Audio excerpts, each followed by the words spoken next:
I can't know if it's the same for you, but my social media feeds are typically saturated with photos and videos of my friends' children and grandchildren. From infants asleep in their cribs, to toddlers taking their first steps, to grade schoolers playing soccer, to high schoolers dressed for prom. They just can't seem to help themselves.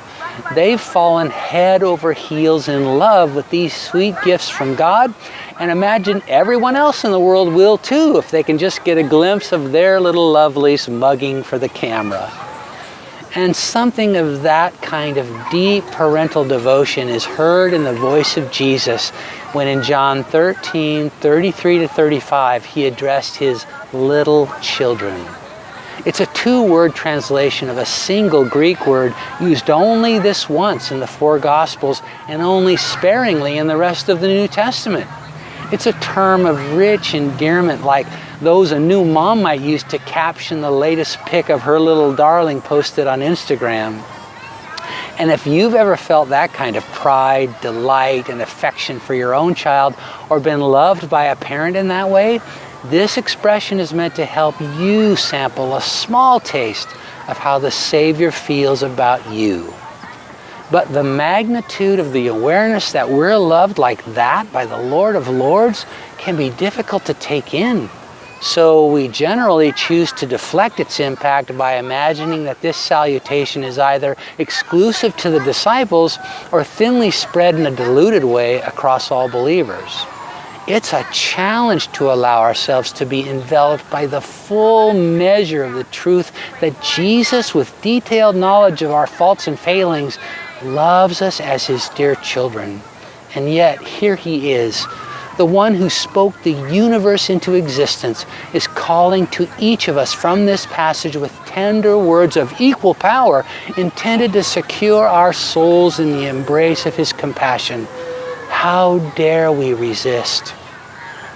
Unless we stop disqualifying ourselves and make the choice to fully rest in the warmth of his affection, we won't be able to fulfill the command he issued in this passage. He reminded his followers that he would not be physically present with them much longer. Then he assigned them to be his ambassadors, and he told them to do that by loving others in the manner he'd loved them. He said this was a new commandment. Among the laws God gave Moses for the Israelites in the Old Testament was, "You shall love your neighbor as yourself." But now Jesus was saying that to be his representatives in this world, it would not be sufficient to love others as ourselves. It would require loving others more than ourselves. It would mean learning to love like he loves. And the only way that can even begin to be possible is if we first personally experience it. Until we stop letting the haunting awareness of our unworthiness keep us from living life fully enveloped within his love, we won't be able to offer it to others.